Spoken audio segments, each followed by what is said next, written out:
And mhm, and yep.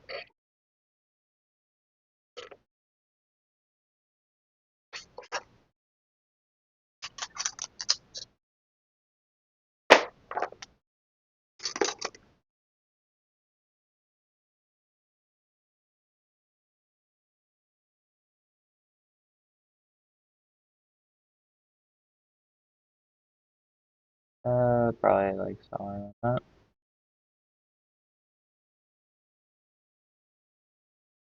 Cool.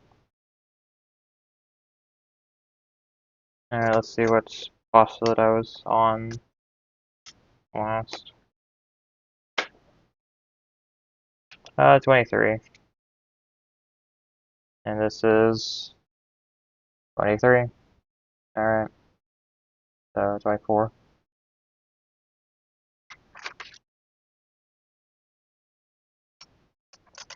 Let's read a little bit of 24. See if it's something I want to touch right now.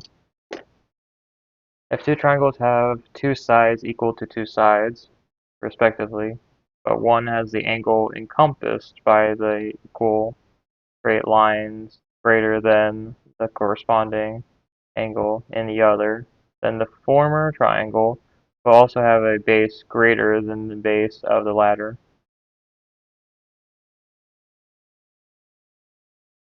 So if two triangles have two sides equal two sides,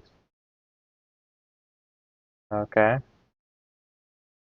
respectively, but one has an angle encompassed by the equal straight lines greater than the corresponding, will have a greater base than the base of the latter. I don't think I get this one, so let's just kind of go through it.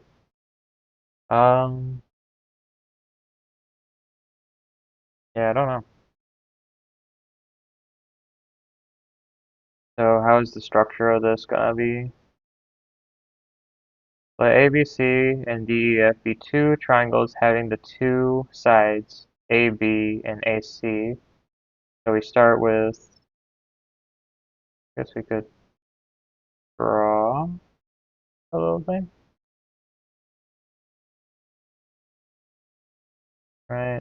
Something like AB and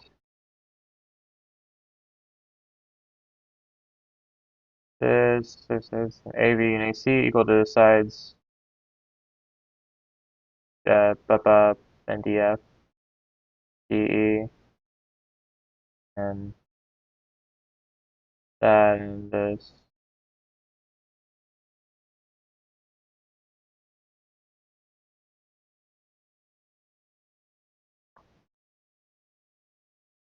This is gonna take forever, and I don't want to do this anymore. So we tried, but prop 24. So they have sides and they're equal. So they are equal sides. They have equal length. So that means I have to bring out my straight edge to capture those lengths. And they aren't equal to each other. AB is equal to DE and AC to DF. Oh, DF. Oh, so I'm wrong there. Not DE, it's DF. So DE and DF are the equal. AB and AC equal to DE and DF. Oh, I can see that visually now more. Alright, let's construct a oh, get my compass ready. And my compass, let's just put that to be about 2 centimeters.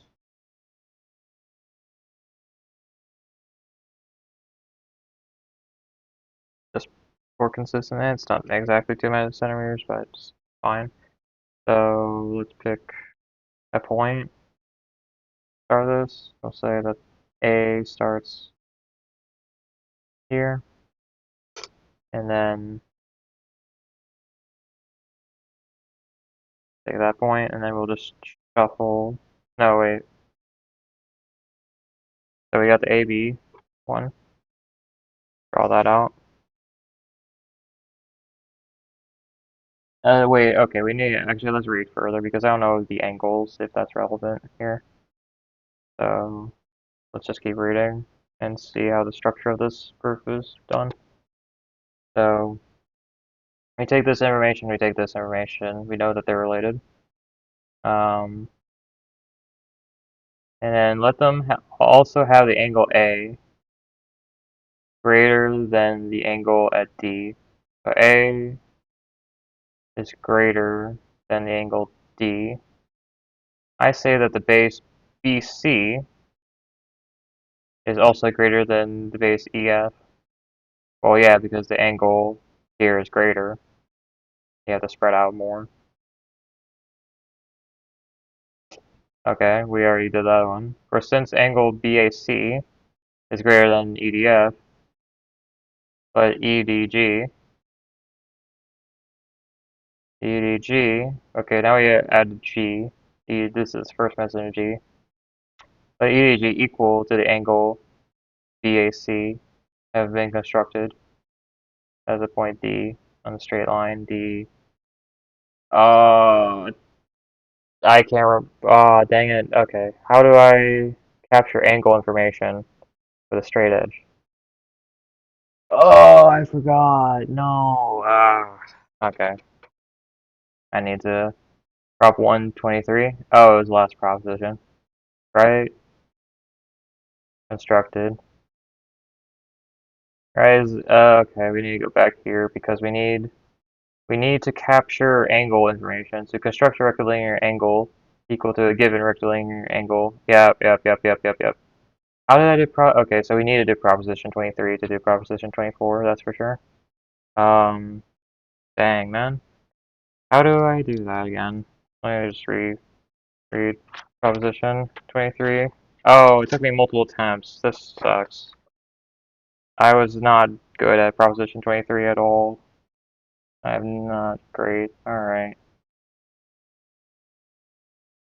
So how do you do this?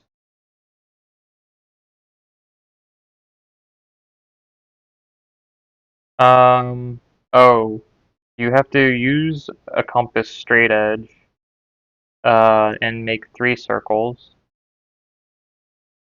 right? Okay. So you just capture, okay, so you just capture the length information, and then you put down your straight edge at the associated lengths, and then you find where those circles that have the varying lengths intersect, put that as a point, and then you can draw, and that will capture the angle information. Okay. But I did mess it up a couple times, so it's not that easy. But that's all you have to do. You just have to draw 3 circles and then see where those lines point up. Okay. Alright, let's continue with prop 24. That's not that hard. That's not hard, but okay. So we're back. We're back. Everyone stop freaking out. I know it's exciting stuff. Okay. So I should probably change the title of doing Euclid stuff. Euclid. Euclid elements. Propositions from book 1. Propositions from book 1. Or chapter. What do you want to call it? From, yeah, book 1. From book 1. Anyway, let's get back to this. So we got, yeah, so we have to capture, okay. So we have these lengths here and here. Ignore that. I messed up. And then we capture the angle information of A, so that's the next part, and let DG, and that gives us DG. So we don't have DG yet. And let DG be made equal to either of AC or DF. AC, oh, because they're obviously AC and DF are the same. So you capture length information again. Therefore, since AB is equal to DE, AB is equal to DE, and AC to DG, the two straight lines BA, AC are equal to two straight lines ED, DG, respectively. Also, the angle BAC is equal to the angle EDG, by definition of what we're trying to do. Make that in. Thus, the base BC is equal to the base EG, yeah, because they're the same angle. Then again, since DF is equal to DG, angle DGF is also equal to the angle DFG, DGF. DGF is also equal to the angle, wait, where? DGF is also equal to the angle of DFG. So what is that? DGF is equal to FGE? Wait, what? No. No. DFG. So DGF is equal to G, DFG. Interesting. This angle is equal to that angle? Okay. Prop 1.5 for that reasoning. Thus, DFG is greater than EFG. Yeah, DFG is greater than EGF.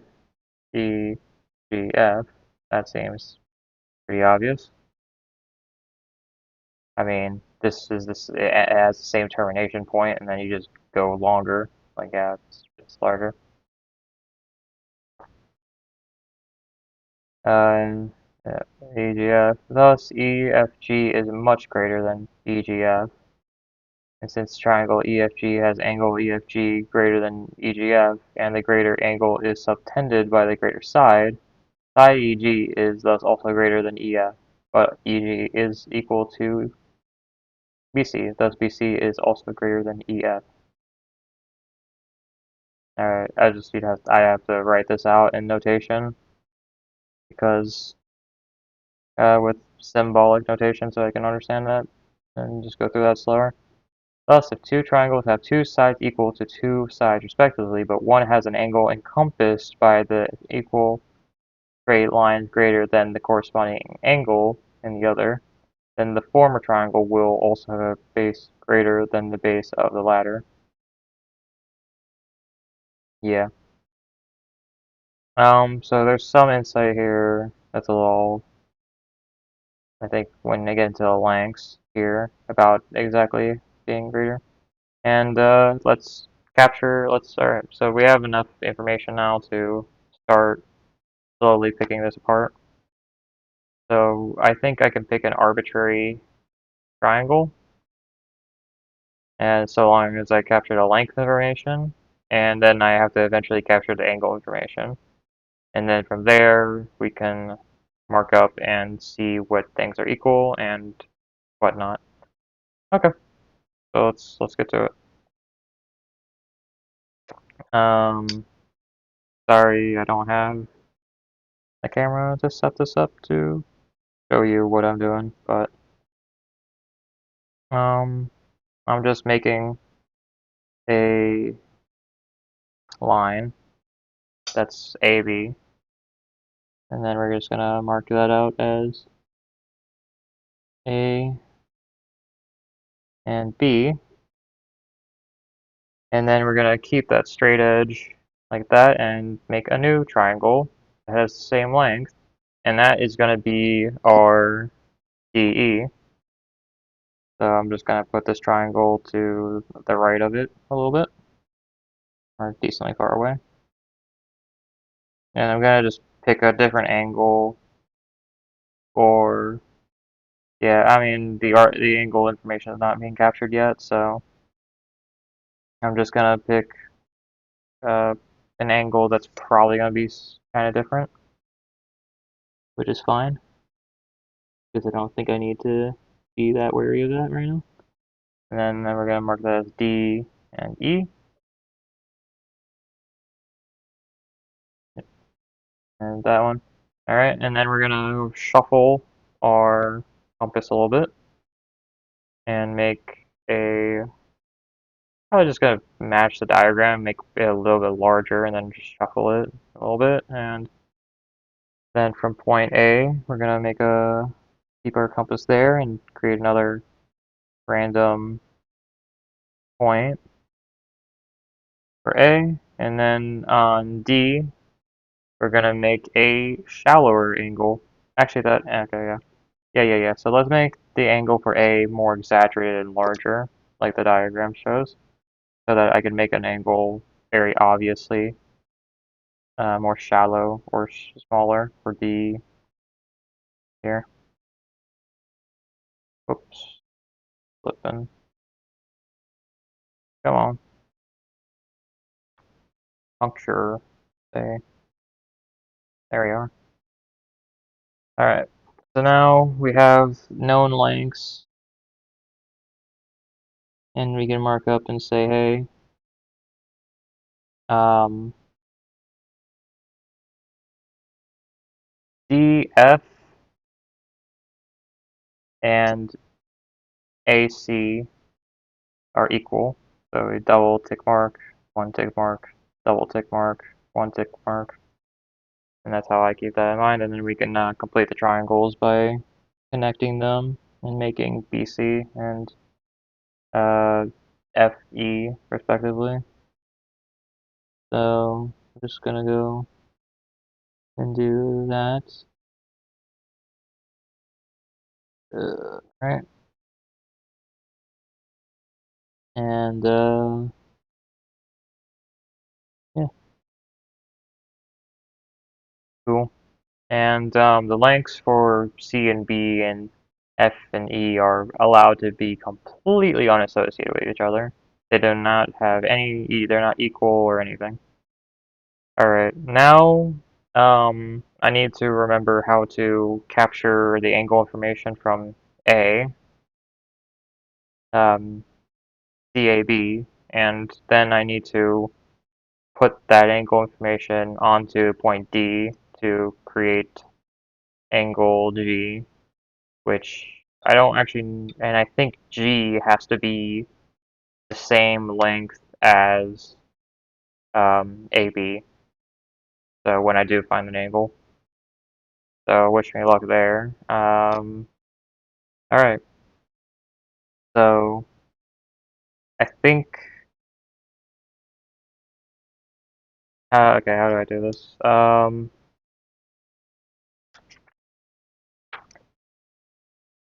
So we have to make a thing where we have to make it very obvious and clear what lengths are equal to what lengths. That's the first step.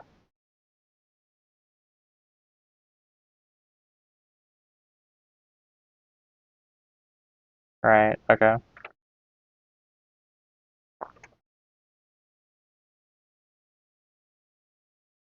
Um,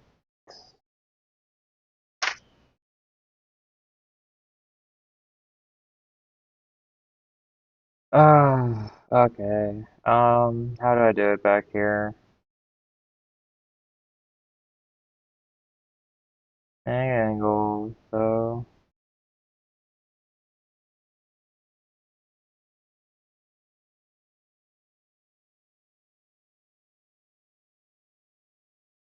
yeah. Alright,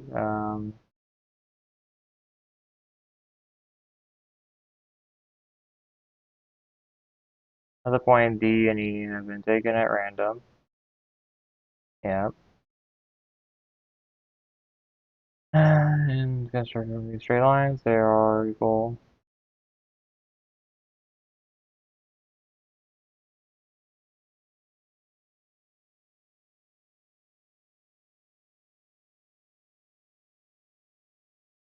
So which, okay, so I'm trying to capture the angle information from CAB, and I'm trying to put that on the D. So that means that, and in this case here, I am capturing the angle information from, um, yeah, I'm trying to capture the angle information from ECD. That stays the same. And then I'm trying to put that on point A, right? I think that's how I did it. So I'm gonna I have to make those lengths the lengths that are associated, and then D and E are the connecting lengths that are unassociated. So this length, and that means F and G are the unassociated ones. To go back to our example, I'm trying to take this information and put it onto this. So that means that I need to put my compass onto D and then make a circle here, and this length is the one that's unassociated. Yeah, this is distracting. I don't know how to erase it. Oh, I did it. Alright. But yeah, so that's the length that we don't have any association for, and then we just have these lines. So I'm going to put my compass on D. Um,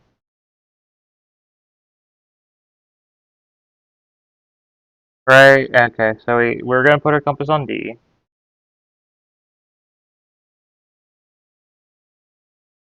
Or, no, what next?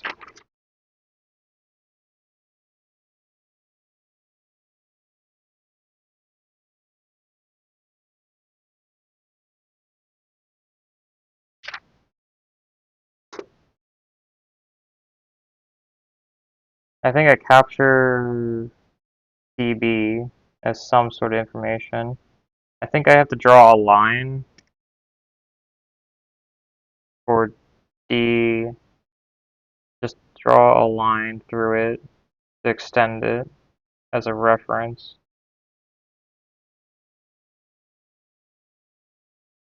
Oh man, math, baby, problem solving. But before this problem gets solved, I'm just extending the lines to make the angle easier to kind of see, and then I try to capture, think about it as postulate 23, and try to compare and contrast and do it again, because it's been a couple days since I did that. Um,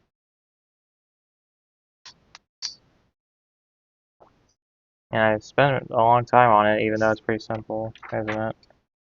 It's three circles, but what are the lengths of the circles? Um,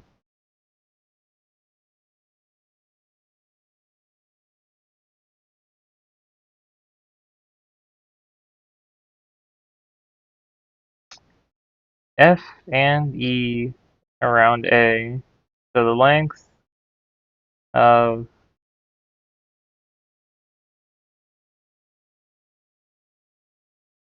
and it would probably be easier just to reread postulate 23, wouldn't it be? And just go again. Why not?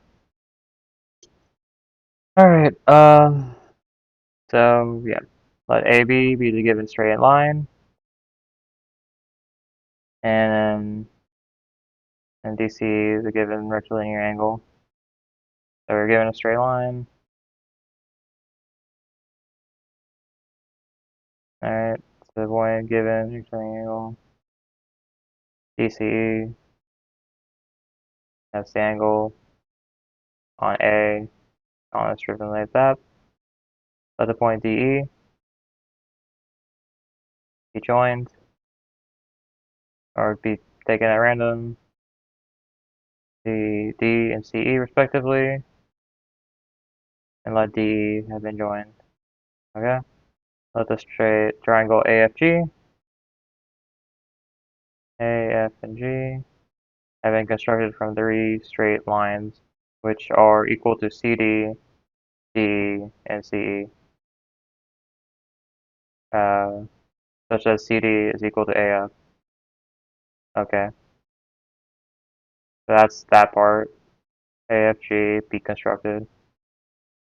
So this is the part that we're interested in, and it's going to be with this side length equal to side length, and then this side length. So we have to be very. So this is going to be like the one element that's different because obviously we already have a kind of triangle that's formed from these two sides already. So it's going to mainly be centered around this third length that is different. Such that CD is equal to AF, D to AG, and further DE to FG. DE to FG. How do you, oh, and that's how you make it to be, that's how you capture the angle information, is you have to make a triangle that has this be equal. Okay, okay. Is that enough for me to be like, let's go? Yes. Yes. So I'm gonna capture the CD, C, and B length, and then I'm just gonna throw that onto F here, and I'm just gonna make a circle.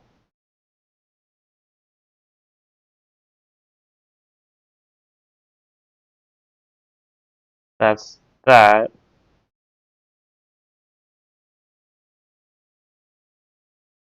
There. No. No. It should be at point E, I think. I don't know, we'll just draw 2 circles there and confuse ourselves a little bit. But that's okay. And then obviously this side length or whatever is already equal and already has a marker, but maybe we'll just draw it again. And we'll draw 2 circles there.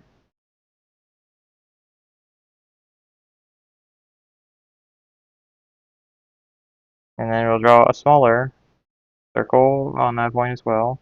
And that should be the 3 circles, and then we just connect them and find out where they cross each other. And that's going to make an exact replica of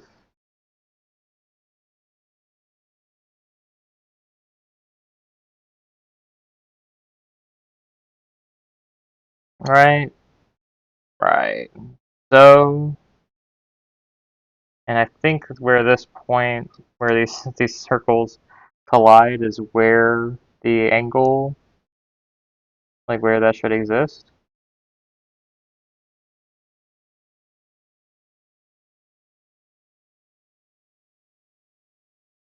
Here.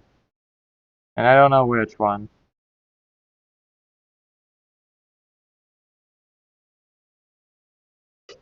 Alright, I guess I could kind of cheat here with my measuring, just by measuring. And that is 2 centimeters. So whichever one creates something that's 2 centimeters away is the correct one. Um, that one creates one that's 2 centimeters away, and this creates one that's that's a little bit smaller than 2 centimeters.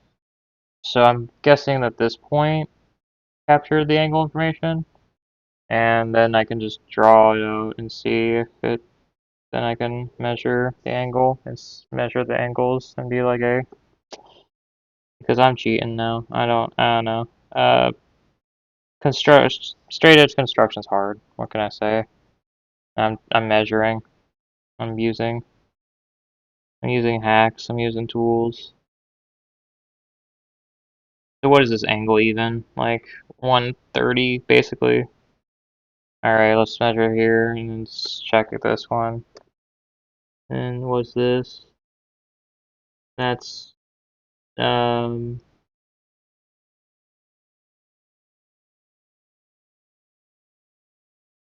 wrong? Probably wrong. No, well yeah, that's wrong. It's 120. Alright, that is not the right angle. Alright, maybe let's pick the other point that we formed and see if that one makes sense. Let's draw that line. I don't know, I'm just soft giving up, I guess. I don't know, I'm just stupid. I can't,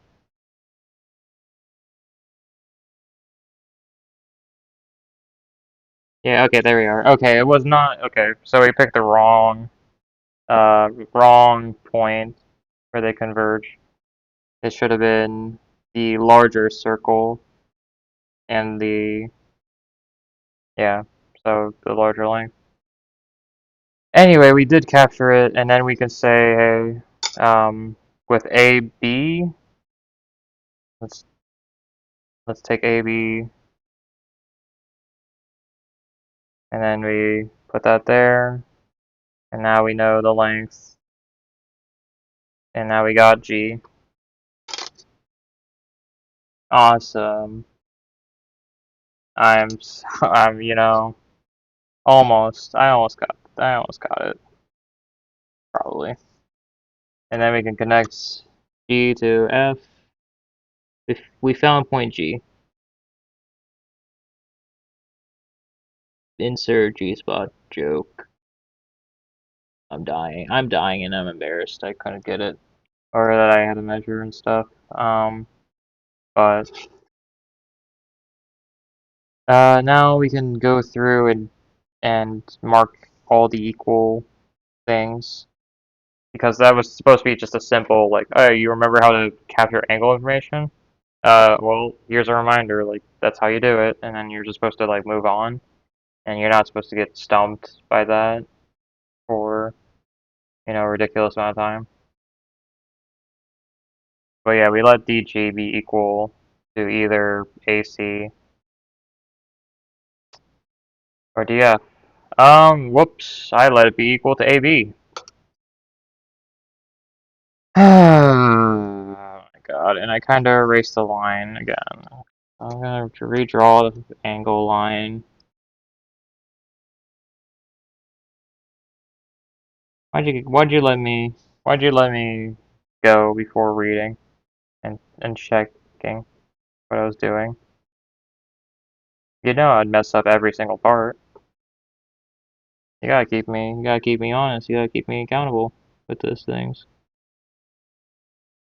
Alright.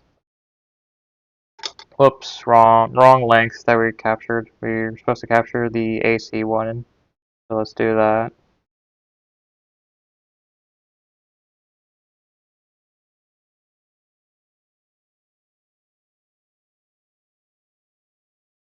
Alright, there we are.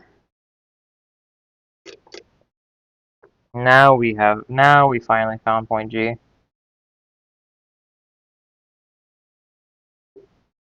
And let's connect it to F and E.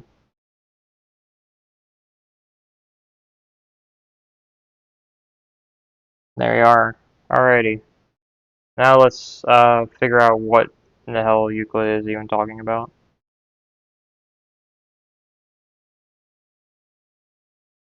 So AB is equal to DE, DE,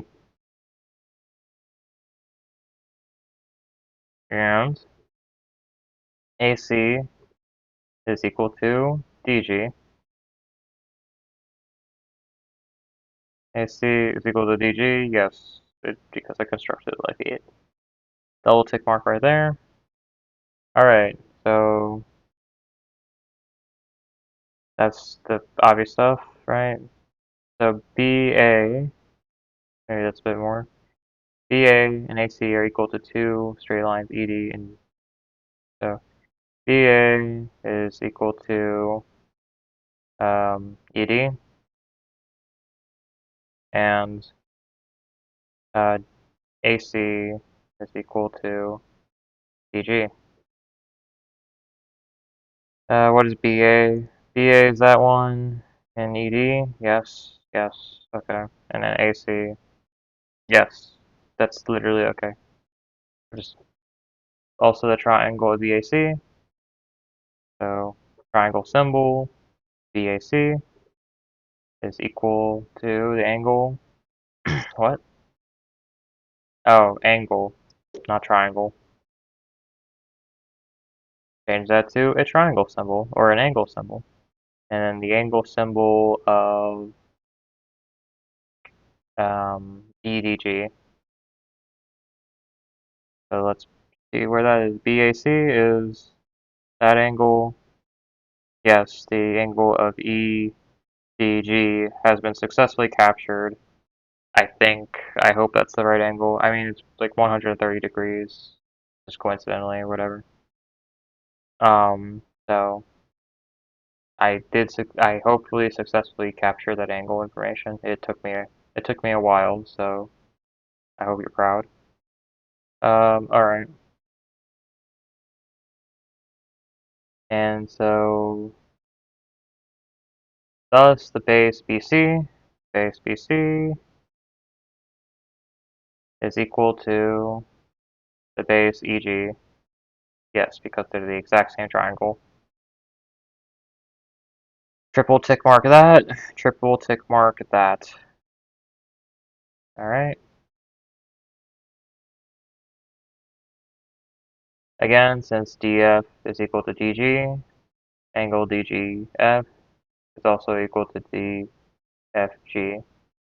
So because DF is equal to D, okay, so DF is equal to DG, right?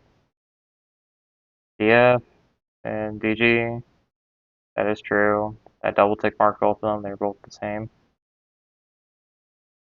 So because of their being the same lengths, the angle DFG is greater than the angle EGF.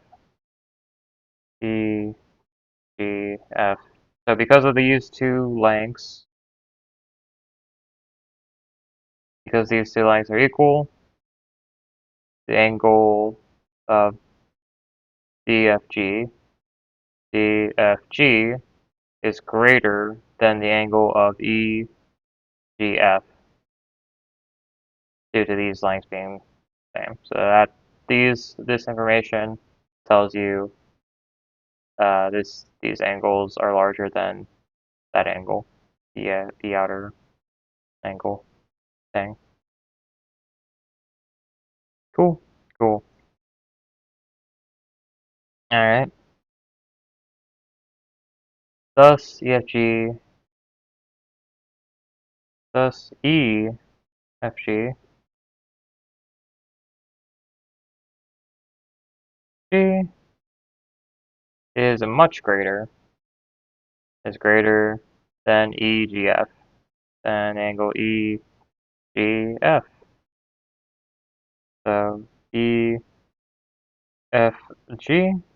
is much greater than EGF.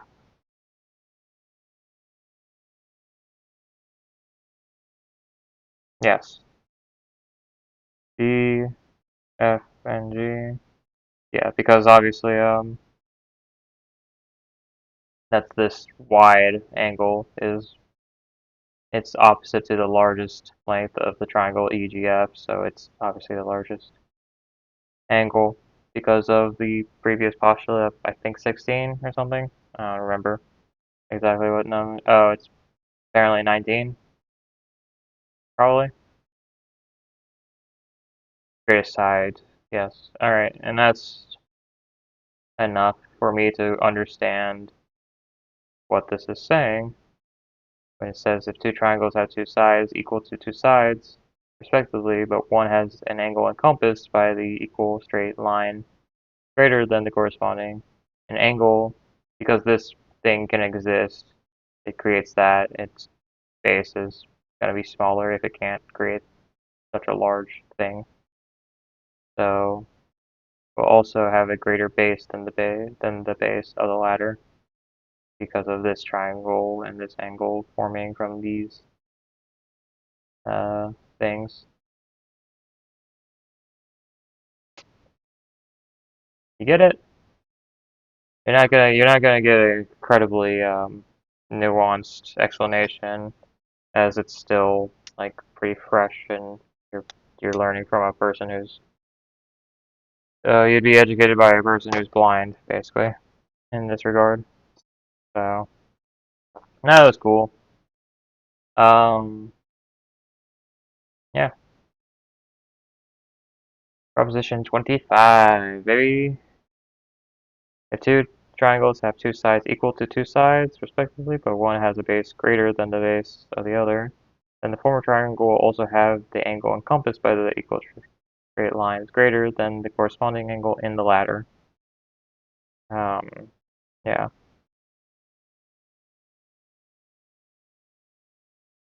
Translation, error, and my understanding, this writing style or whatever is just crushing me. I have no idea what you're saying.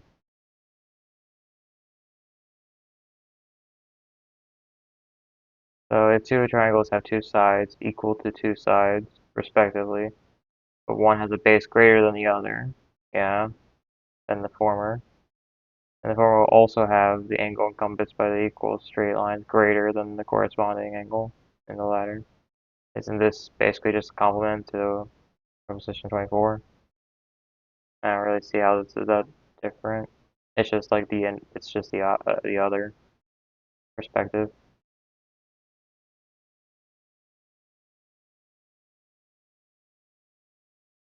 No, it's not, but it's not. It's this type of proof.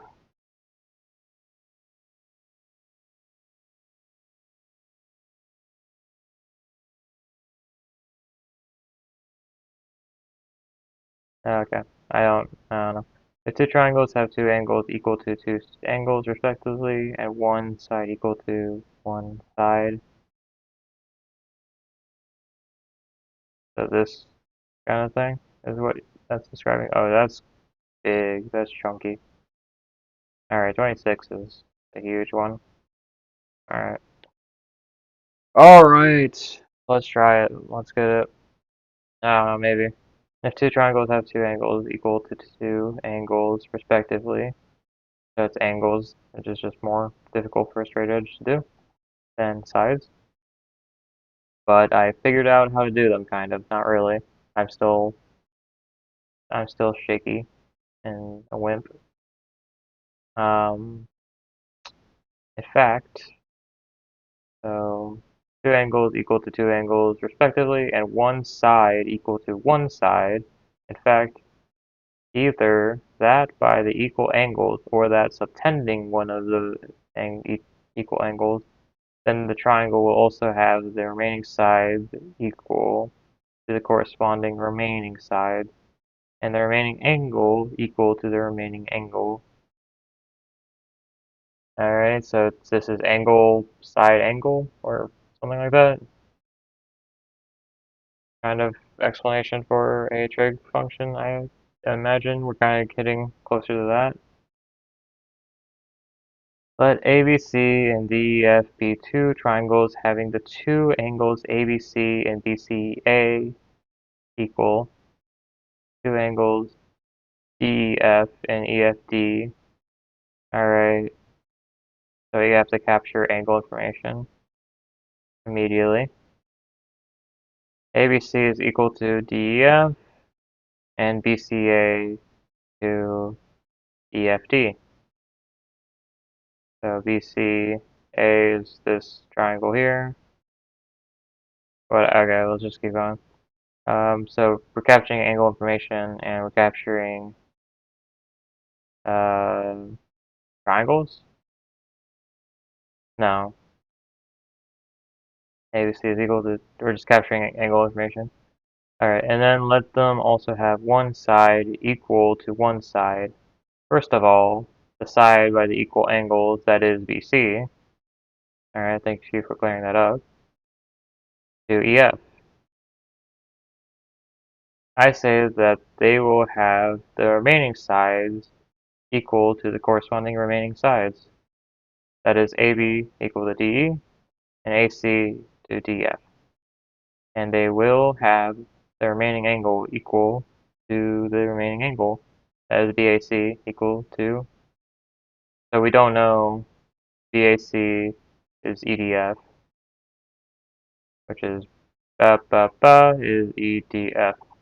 We don't know that yet, but okay. Or if AB is unequal to DE, then one of them is greater. Let AB be greater, and let BG be made equal to DE. BG be equal to DE. Okay. And let GC have been joined. Therefore, since BG is equal to DE and BC to EF, the two straight lines BG, BC are equal to two straight lines DE, EF respectively. And angle GBC is equal to angle DEF. Thus the base GC is equal to, okay, so this is just resolving. This is all resolving. Triangle DEF. The remaining angle subtended by the equal sides will be equal to the corresponding remaining angle. Drop 1.4. Thus, CGCB is equal to DFE, but DFE was assumed to be equal to BCA. Thus, BCG is also equal to BCA. The lesser to the greater, the very thing is impossible. Thus, AB is not equal to DE. Thus, it is equal, and BC is also equal to DEF. So the two straight lines AB and BC are equal to the two straight lines DEF respectively, and angles ABC is equal to angle DEF. Thus the base AC is equal to the base DF, and the remaining angle BAC is equal to the remaining angle EDF. But again, let the sides subtending the equal angles be equal. For instance, let AB be equal to DE. Again, I say that the remaining sides will be equal to the remaining sides. That is AC equal to DF and BC to EF. Furthermore, the remaining angle BAC is equal to the remaining angle EDF, or if BC is unequal to EF, then one of them is greater. If possible, let BC be greater, and let BH be made equal to, I think that's the first mention of H, be made equal to EF, and let AH be made joined, and since BH is equal to EF, and AB and DE, since AB and BH are equal to the 2, they are straight lines, DE, DF, respectively. So we had a resolving logic, and then we had an injection of point H, and then I think we're further resolving logic. And the angles they encompass, they're equal, thus the base H equal to DF. Yeah, this is further resolving. ABH is equal to the triangle DEF, and the remaining angle subtended by equal sides will be equal to the corresponding remaining angle, 1.4 again. Thus the angle BHA is equal to EFD, but EFD is equal to BCA. So in the triangle AHC, the external angle BHA is equal to the internal and opposite angle BCA. The very thing is impossible, 116. Thus BC is not unequal to EF, thus it is equal, and AB is also equal to DE, so the two straight lines AB and C are equal to the two straight lines DE, EF, respectively, and they encompass equal angles. Thus the base AC is equal to the base DF, and the triangle ABC is equal to the triangle DEF, and the remaining angle BAC is equal to the remaining angle EDF, 1.4. Alright, so if two triangles have two angles equal to two angles, respectively, and one side equal to one side, in fact, either that by equal angles or that subtending one of the equal angles, then the triangle will also have the remaining sides equal to the corresponding remaining sides, and the remaining angles equal to the remaining angle, which is the very thing it's required to show. Alright, so, yeah, that's a lot. So, we have triangles that have something, they have two angles and one side. They share that. And from that information, you can conclude that the last angle that completes a triangle is, findable. 180 degrees, you have the other two things. You subtract 180 from whatever's left. You can always get that information if they have two things. Yada yada yada. You gotta get the gist of that. Um, but I don't know if Euclid is referencing the 180 rule here, or kind of is. I mean, I guess like we could look at what proposition 14 is and kind of see if that's what that is, right? Yeah.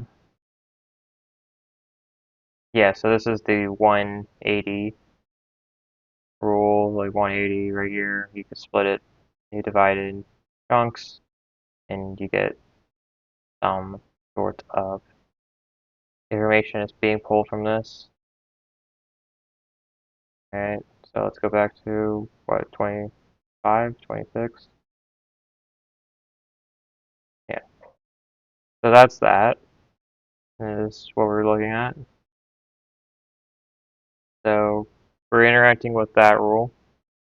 And I guess from there, an extension would be the fact that, the last bit of the sides, the two other sides, are also findable because of the restrictiveness of all the angles being findable. So,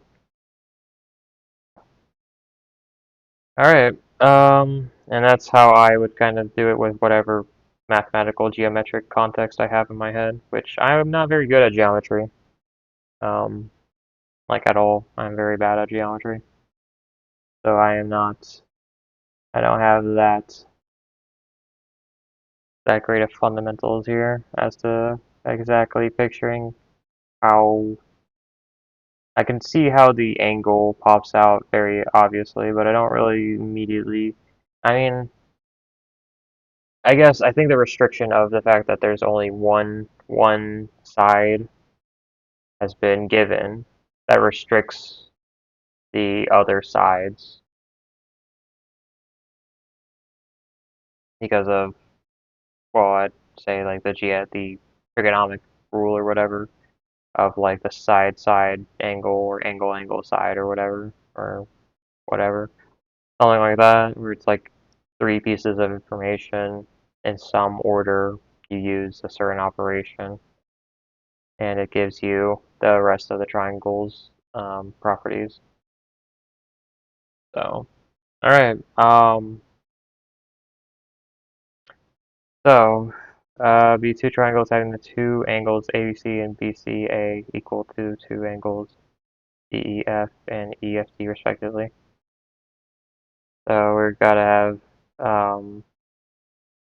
ABC and DEF, two triangles, and then ABC and um, and BCA.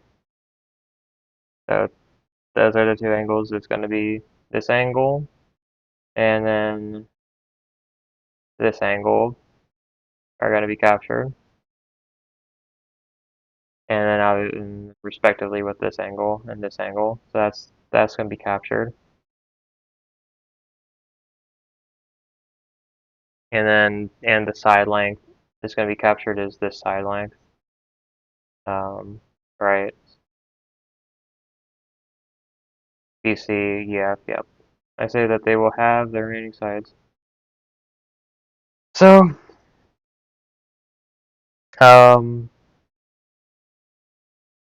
I guess I'll try to use 90 degrees for one of the side lengths because, oh, I mean, Euclid doesn't use 90 degrees.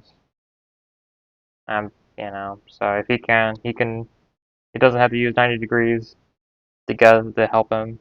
I don't need to use 90 degrees to help me. So we're gonna have to create a length EF. I think that's gonna be the easiest bit. So BC and EF, let's make that first. So with my compass, I'm just gonna say that it's gonna probably be like 3 centimeters. How about that? That sounds about right. But 3 centimeters just for sanity's checking reasons. Not required. So we got our compass set for 3 centimeters. Let's point a point. Let's make the triangle at the top of the page, I guess. Why not? And call this proposition 26. 26. Big. Big boy. Big proposition. Alright, let's set this compass and make a triangle up here. Yeah, radio math.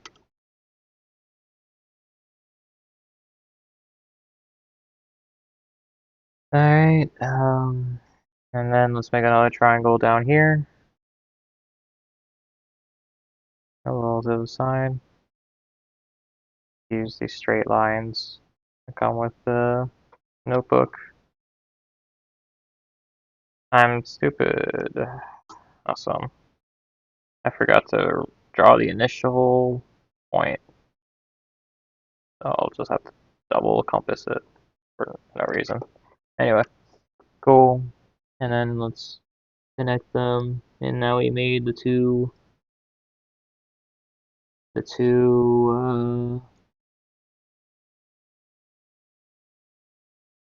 lines. So we got B, C, and E, F done. B, C, E, F.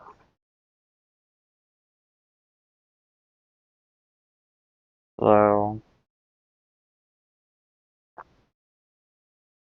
Slowly do it. Okay. And now we have to capture some angle.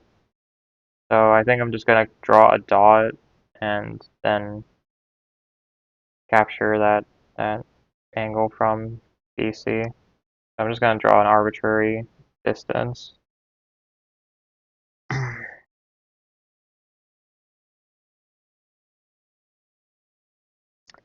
Alright, and then I'm just gonna complete the triangle here because I don't think there's any restrictions on where point A has to be.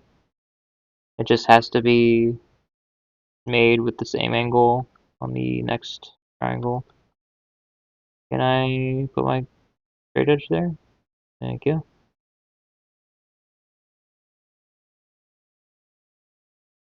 Alright, and then point A has been made almost because I'm slow as fuck, man.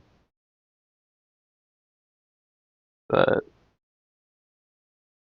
yeah, we are made point A, arbitrary point, and now the trickier part, which isn't that tricky, but I'm dramatic and whatnot, is we capture the angle, the length information of A, and then we throw that onto point E and make a compass sweep. Yep. And then we capture the angle information of um, B and C, I think, and we do another angle sweep at E.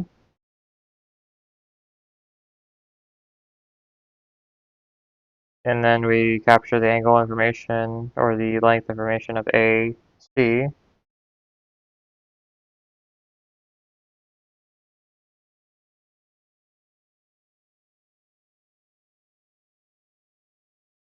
Actually, I did just create two circles. I think that's what you wanted to avoid. I don't know. Let's see. I'm just gonna go on point F and do that length, that from AC, that length. I'm gonna do a compass sweep there. And now we have um, some some lines that finally cross each other, and then we.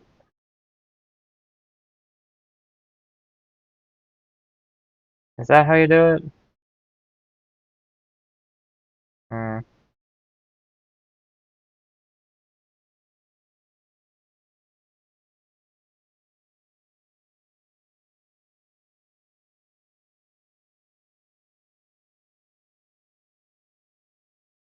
And then I think that I might have messed up, but whatever. Let's just create it and see how we did it. Just pick one of these points and then check. I don't. I think I might have put down my compass a little too often. I think you only needed to do it twice for the B to E, or the length. Capture the length information of AB. Then you put your compass on E, and then you do a compass sweep there, and then you capture the information of B, C, and then you throw that on F, and then you capture that length, and then it should give you that. And I think that's the exact same triangle. It looks the exact same. Let's just sanity check, measure the angle.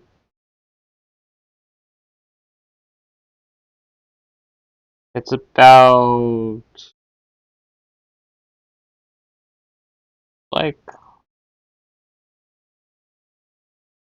it's about 75 or so. And this is about 75 or so. So that's a good eyeball and check right there. I'm not gonna.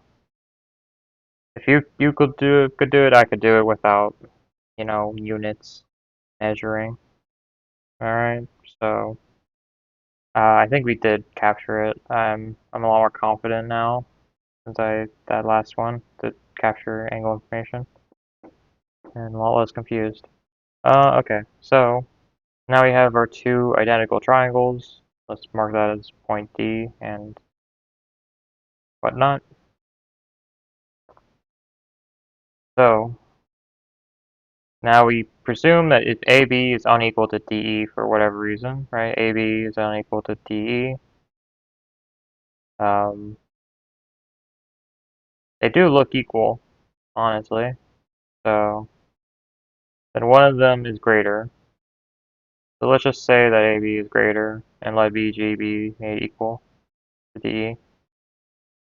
BG be equal to DE.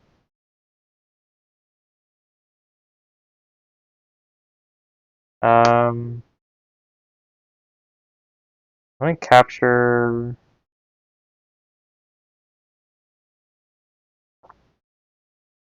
I mean, with a compass, you can kind of just tell because like you just throw your compass there and they like point AB and BC are equal.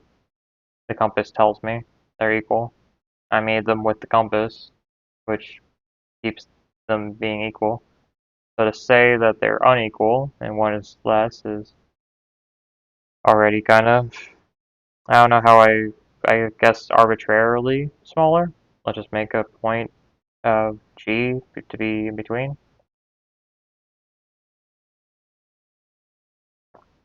Let BG be made equal to DE. So let's just pretend that G is equal to DE. So let's make a point G arbitrarily on the line AB, and then let's put a tick mark and say that that tick mark represents D and E being equal. Alright,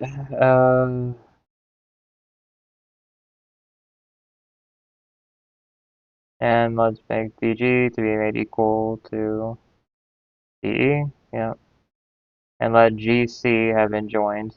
So GC, yeah, arbitrary G, just join that to C, and see how that new triangle exists. Yep. If I can, there we are. Therefore, since BG is equal to DE and BC to EF, BC to EF, yeah, I mean that is actually equal. Um,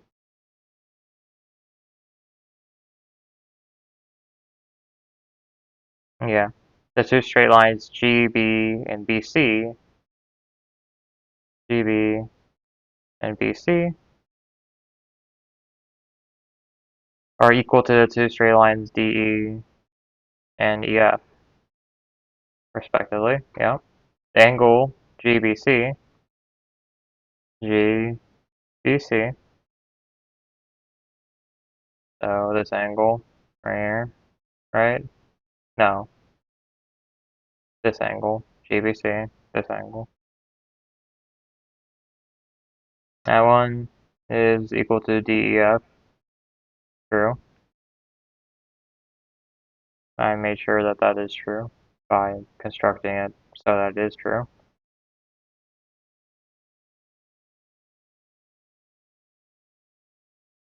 Thus, the base GC is equal to the base DF. Yeah, I mean, I guess if we're pretending that GB is equal, if we're GB is equal to ED, then yes, if we're pretending that is true, then GC is equal to DF. So triple tick mark, or double tick mark there, double tick mark here for this assumption. Thus, the base GC is equal to the base DF. GC is equal to the base DF, yep. And triangle GBC is equal to triangle DEF, yep. Now, from that, and the remaining subtended angle subtended by the equal sides will be equal to the corresponding remaining angle. Thus, GCB is equal to DFE, and that's, yep.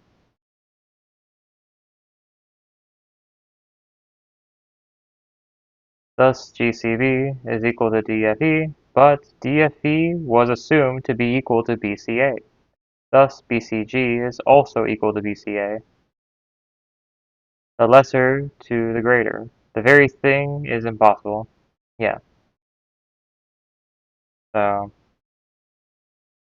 tick marks are impossible. Impossible.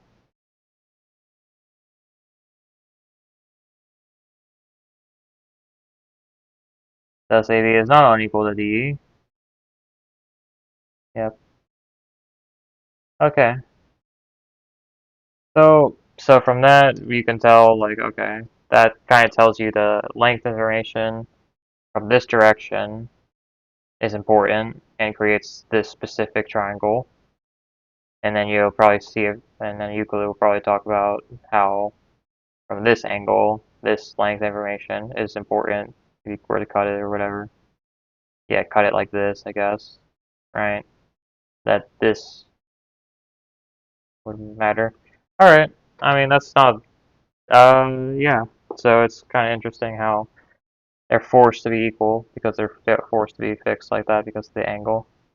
So, and that's why a full triangle's information is communicated in two angles and a side is enough to make another triangle. Alright. Um, cool. Cool.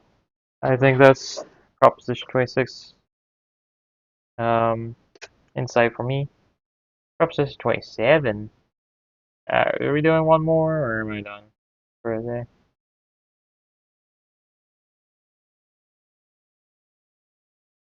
I think I'm chilling for a bit. I kinda just want to drink some tea, relax for a sec. So check you out on this exciting adventure, Proposition 27. How do I highlight? Draw a highlighter. Boom. Yeah. And then we're gonna save that. Yeah. Yeah. Overwrite. Cool. So we just got more comfortable capturing angle information. We had the angle side or angle whatever side, right? Angle side angle, um, kind of explanation. Now we're on proposition 27. Um, how far are we in this book or book one? About halfway through or so, and then we could probably get into a lot more interesting stuff. But I'm just chilling. I'm enjoying it. All right. Bye bye. See us.